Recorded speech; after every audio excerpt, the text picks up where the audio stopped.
Should student loans be forgiven? The White House wants to see relief for millions of Americans who owe thousands in student debt repayments. But opponents warn that unfair financial relief will punish taxpayers and the U.S. economy. I'm Andrea Sankey, and today's newsmaker is America's student debt crisis.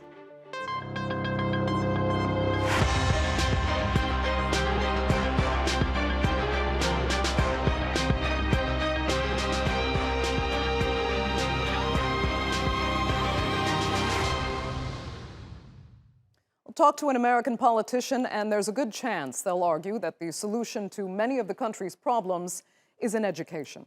It's woven into the American dream: get good grades, go to university, and a well-paying job will be waiting for you after graduation. But built into that dream now is debt. 43 million people have federal student loans on average of more than $37,000. These loans garner interest and take decades to pay off. And that can change people's lives for the worst. It delays people from, they don't want to get married, they don't want to have kids, they don't want to start a business, they can't buy a house, all of those things. Well, many economists say the problem is so bad that it could play a major factor in sending the United States into a recession. So 6 weeks ago, the White House announced a plan to forgive $10,000 to $20,000 in debt for middle and lower class income earners. And given the warnings from financial experts, it would seem a welcome use of tax dollars, as President Joe Biden asserted just before boarding his helicopter. Look, people need help. And by the way, the end result of this is as I met with everyone from the former Secretary of Treasury to everyone else, this is not going to cause inflation, number one. But not everyone agrees. 7 U.S. states are suing the Biden administration, saying the plan would cost them money. On top of that, critics argue that while the country is in the midst of an inflation crisis, it's a bad time to spend hundreds of billions of dollars on debt relief. The president is essentially wanting to put $400 to $600 billion worth of debt onto future generations for the next 20 to 30 years, using the HEROES Act, which was put in place during the Iraq War to provide relief for our service members, our brave members of the military, so they could have relief. So backed into a corner, the White House quietly changed the policy, which could affect hundreds of thousands of people who were promised a check. And now everyone seems to be upset, from conservatives who don't want to pay a dime towards student debt forgiveness to liberals who say the original plan didn't go far enough. 2 years ago, $10K was a ridiculous thing to ask for, and now we've just won it. So what that tells us and what that shows us is that we have to keep fighting. All of this, though, misses one big question, which is why are these universities charging so much in the first place? Well, let's get into all of that with our panelists now. And from Washington is Adam Kissel. He was a Deputy Assistant Secretary for Higher Education Programs under the Trump administration. Also from the U.S. Capitol is Mark Huelsman. He is Policy and Advocacy Director at Hope Center for College, Community, and Justice. And from Chicago is Mark Kantrowitz. He is an expert on student loans and the author of How to Appeal for More College Financial Aid. Thanks all so much for being with us. Mark Huelsman, I'll start with you because you must have been particularly relieved to finally see this kind of debt relief pushed through, albeit by executive order. It's been watered down, but initially, was it what you wanted? Was it the best way to forgive some student loans?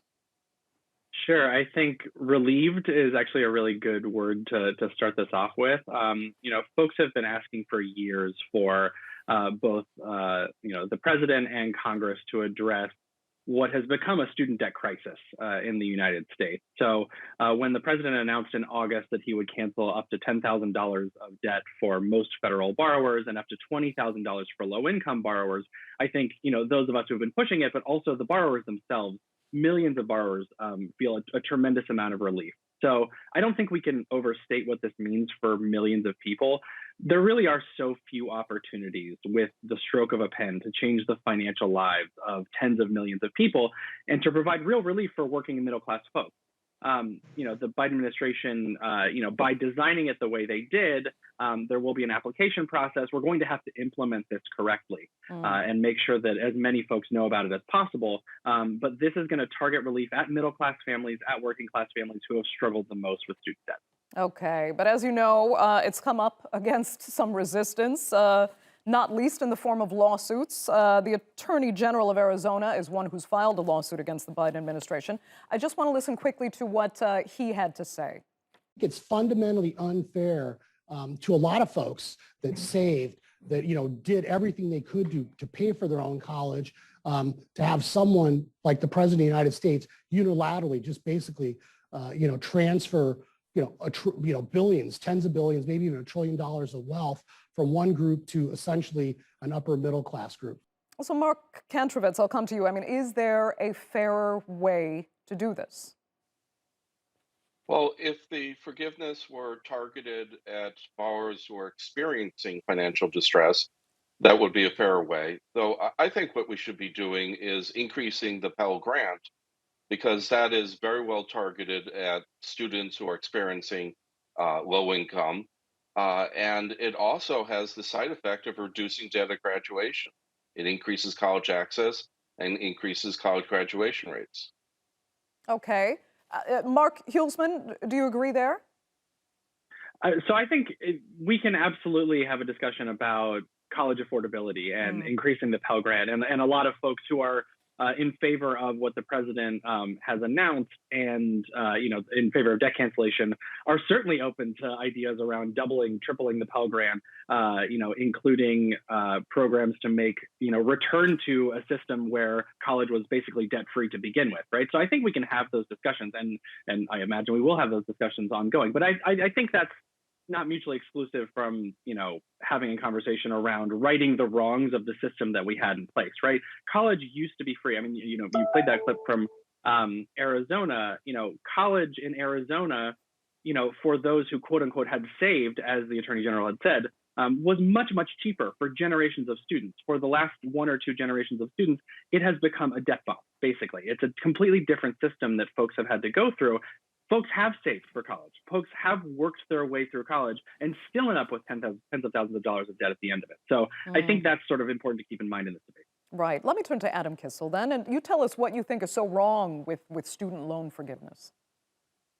The student loan bailout is unfair, as the Attorney General of Arizona said.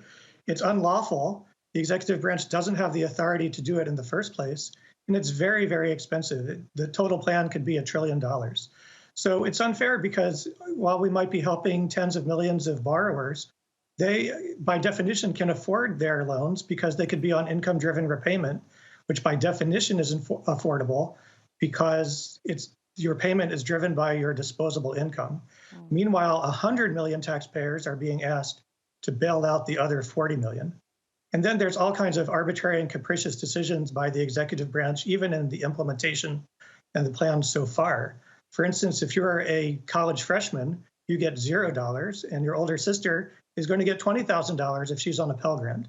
If you think that siblings care about unfairness within the family, think about what's happening across America as lots of people who worked hard and maybe even chose not to go to college are being asked to pay for those who are better educated and have maybe as much as $1 million of extra income throughout their life because they went to college. Right. Mark Huelsman, I mean, what about those people, especially those, who struggled to pay their debts and they're now sitting there wishing they hadn't been so responsible as well because they could have gotten potentially a $10,000 check? Sure. So I think that, first of all, the idea that, this is causing a lot of consternation among families and kitchen tables and, having cross-family fights about this is just not borne out by the polling and the data that we see. This is actually wildly popular, among families. And it makes sense, right? Families have struggled under student debt for a long time. It's also incredibly popular among those who have not gone to college, right? Folks, like Adam will say something like, this is unfair to people who didn't go to college. This is unfair to people who don't have degrees. One of the important things to remember about student debt, the typical student loan borrower is not necessarily someone with a college or a graduate degree. The typical student loan borrower is often someone who went to school and never graduated, but took on the debt to get there in the first place. Those are ones who struggle the most with student debt. So again, we see this as an incredibly, popular initiative. It's got majority support among folks who didn't go to college at all. So I just don't think those conversations are happening in the way that some folks think. Okay, Adam, if you want to respond, go ahead. Yeah. So when the Cato Institute asks and does its poll saying, well, if tuition goes up because of this, if inflation goes up because of this, which it will, then support goes way down. And so if you simply ask, should we give money, free money to people, they'll say, sure, do it. But then if you remind them there's a huge cost on the other end, $1 trillion, which will affect college tuition and the rest, then support goes way down. So the Federal Bank of New York found that for every dollar that we subsidize tuition, colleges raise tuition 60 cents out of that dollar. And so we have this bad spiral of continuing to subsidize, continuing to enable colleges to raise prices. And the problem is being made worse instead of better. The way to make it better is to privatize student loans so that the actual market rate is closer to what would actually happen in real life. Mark Kantrowitz, is privatization, that's a good Republican response. Is it the answer? Well, and first, I want to say that the $1 trillion estimate is completely out of line. The Congressional Budget Office said that the cost is $400 billion. There's also a tendency on both sides to exaggerate the issue. There will be no increase in inflation because of the forgiveness, because borrowers haven't been paying on their student loans since March of 2020. So there's no change in the payments because of forgiveness. And even if there were, the cost of it represents only 0.1% of GDP. This is not going to increase inflation. It's not going to stimulate the economy to any great extent. It is relatively small when it comes to the federal budget. You know what, though, Mark Kantrowitz, let me stick with you, because there are those that are saying this really isn't fair in another sense, because it means that already wealthy universities are just making even more money, off a government program, and that the issue is they're overcharging in the first place. So instead of, again, forgiving debt, why isn't education, higher education at least, being made cheaper? Well, it takes two to tango. The reason why student loan debt has been growing has been because governments, both the federal and state governments, their support of higher education has not kept pace with increases in college costs. College costs have a mix of expenses like faculty and staff salary and benefits, facility costs, equipment costs, energy costs that tend to go up faster than the consumer inflation rate. So the government grants have been increasing at a very slow rate. Families then are faced with one or two choices because the cost of paying for college has shifted from the government to the families. Either they send their children to a lower cost college, which means shifting from private to public colleges, from 4-year to 2-year and 2-year to 1-year colleges, or they borrow more. And that's why we have debt going up at such incredible rates every single year. Okay, Mark Huelsman, I want to get your thoughts on that too, because you're hearing these arguments going around that we're rewarding these universities for overcharging the same way the banks were rewarded after the 2008 financial crisis. Yeah, so I think I completely agree with what Mark said about the sort of dynamic by which states have pulled back support, where everything has gotten more expensive, where in some institutions themselves, should be held accountable for, having costs that rise out of control, particularly institutions like for-profit colleges, which charge pretty gargantuan amounts to students, market aggressively to students, and provide often next to nothing of value in the labor market for folks. So when we talk about privatization, we've tried to privatize in certain ways pieces of the higher education system, and it hasn't worked to this point. But I think, in terms of debt cancellation, this money is already out the door. This money is being borne by students and families who, before the student loan payment pause, one in nine was defaulting on their student loans, right? And the only decision they made that was wrong was try to get an education, right? So I think that there's kind of a moral aspect to this, but we absolutely need to address rising college prices in this country. I don't think that anyone who's supportive of debt cancellation in any form says we need to stop now, that this fixes the problem. But this money is out the door, right? It's harming students and families. It's harming Black borrowers in particular, and low income and working class families in particular. And this is a chance for the government, which has so few opportunities to do this, to say, look, we screwed up, right? We're going to try to make this right. We're going to work with Congress to make college cheaper, to give folks a real public option through community colleges or something else like that. We're going to hold expensive and predatory institutions accountable. But in the meantime, we're going to make sure that you're whole. Okay, Adam, I want to get your thoughts on what you've heard there, because there's always as Mark Huelsman was saying, college used to be free, and it served the interest of the greater good, and it worked for the U.S. and the U.S. economy. When the answer is always privatization, when we've seen some very nefarious interests come into play when things of that nature are privatized, does it not worry you to go in that direction of privatization? Well, I disagree that the for-profit proprietary sector has, by and large, been bad actors. By and large, they've been good actors, but there have been some bad actors. But if you look at the graduation rates of the nonprofit and public sector, they can be down into the single digits for some colleges. So to pretend that somehow being in the private sector is worse and the public sector is better, the facts just don't bear that out. We're spending tons of money for really bad outcomes for students who take 6 years to not graduate from college. So if you look at what the government involves itself in, things like healthcare and education, those costs go up and up and up. And it's because of the government subsidy. If you look at the private sector, if you look at television, cell phones, and pretty much everything else, costs and prices go far, far down because you have real competition.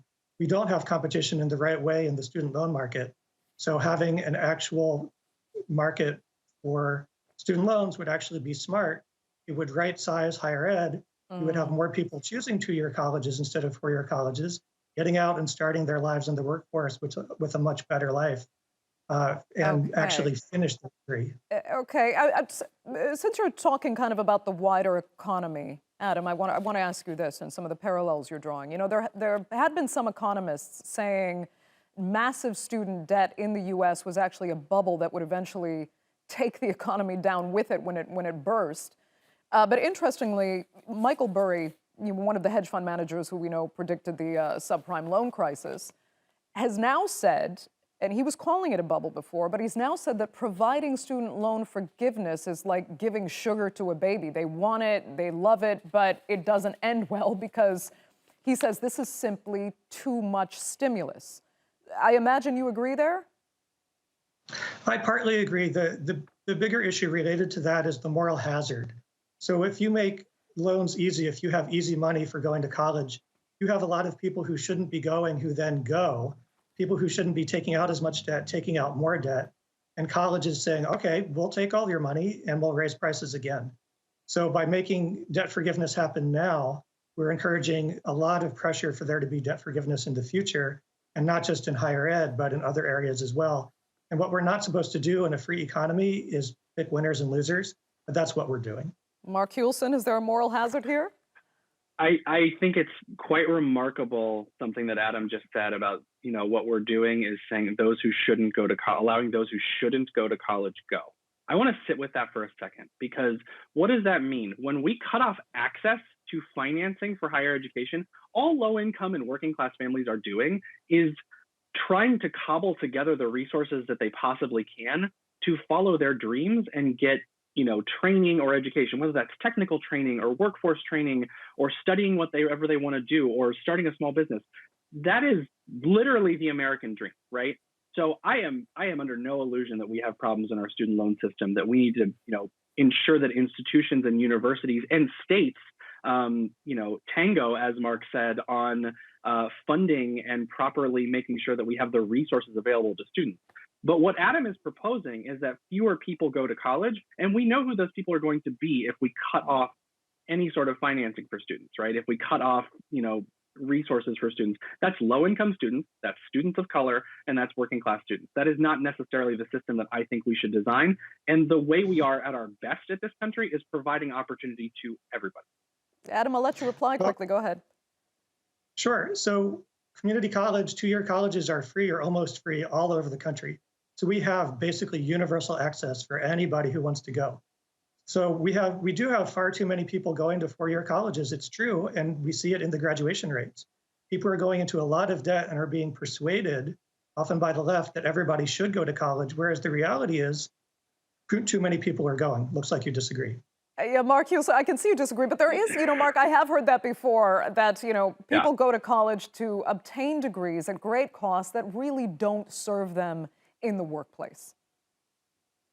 Sure. I mean, I think that, I am wildly in favor of more people attending community colleges. I think community college are often underfunded and have two hands tied behind their back because they do need to keep prices lower than other institutions, but often have much fewer state and often federal resources to do that.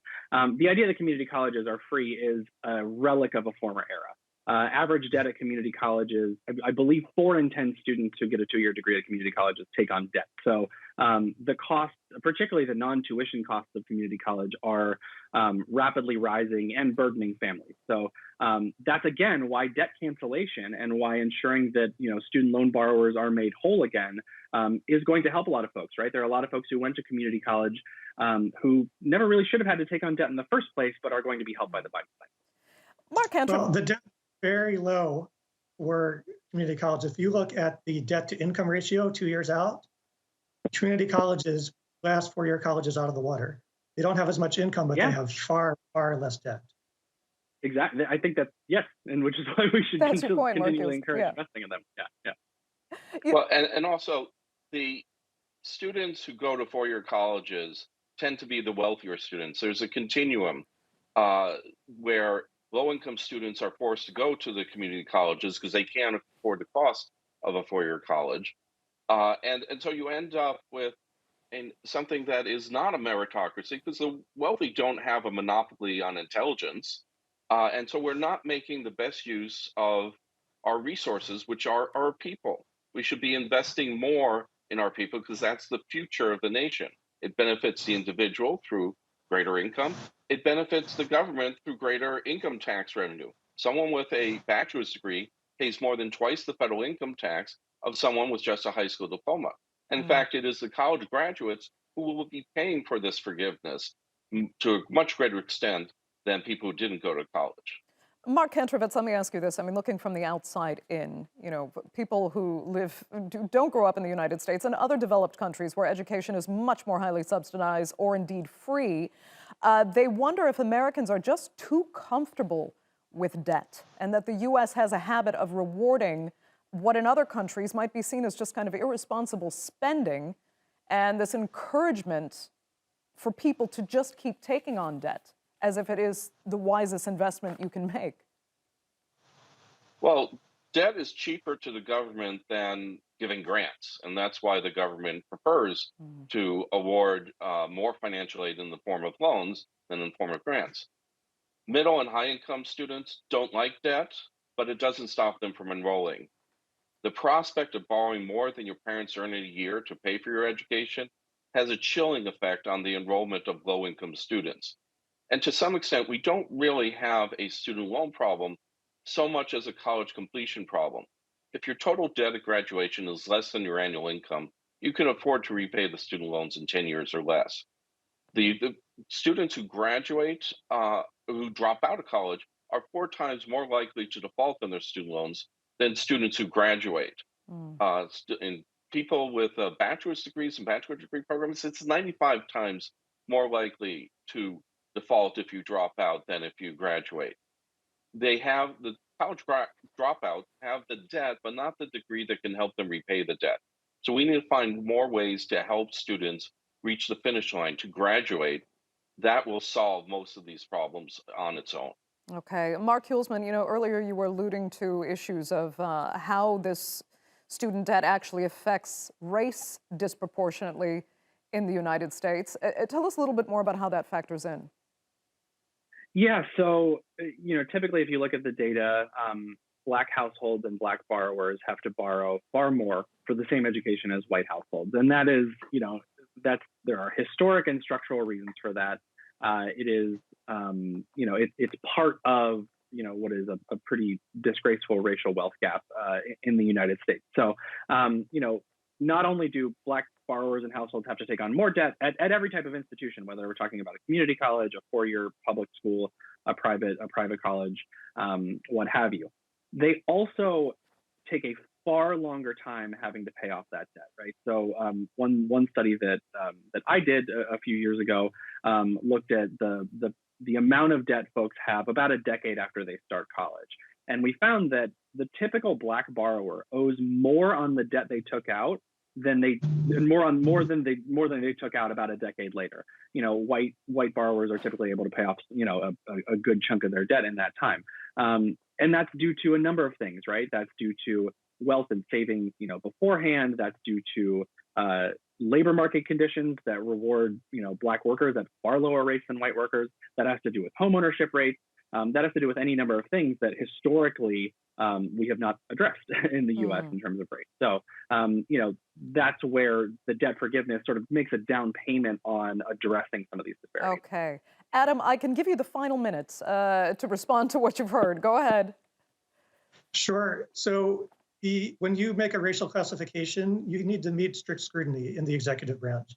That's one of the reasons that the Wisconsin Institute for Law and Liberty filed its lawsuit, is that the student loan forgiveness idea is unconstitutional and illegal. Congress tried to do it and failed, so the executive branch is doing it with a stroke of the pen, which you're not allowed to do, to spend, let's say it's not $1 trillion, let's say it's $500 billion, as some others have said, but you're violating the separation of powers, you're violating the Administrative Procedure Act, you're violating the major questions doctrine, where you're finding a power in a law that really doesn't apply to you at all, and you're violating the appropriations clause of the Constitution.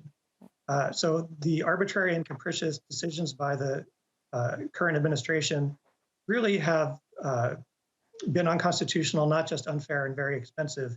And I think we're going to find some judges that say in the lawsuits from now 7 states, saying, you know what, Congress was supposed to have this power. The executive branch did it instead. Okay. They're doing it in such an arbitrary and capricious way that we need to put this on hold and stop it. We will have to see and speak at a later point, knowing how these lawsuits turn out. I hope we do have another panel on it, because this is a fascinating discussion. I'd like to thank all 3 of my panelists so much for being with us on this edition of The Newsmakers. Really great to have you. Our viewers, of course, for being with us as well. Remember, you can follow us on Twitter, and do be sure to subscribe to our YouTube channel. I'm Andrea Sankey. We'll see you next time.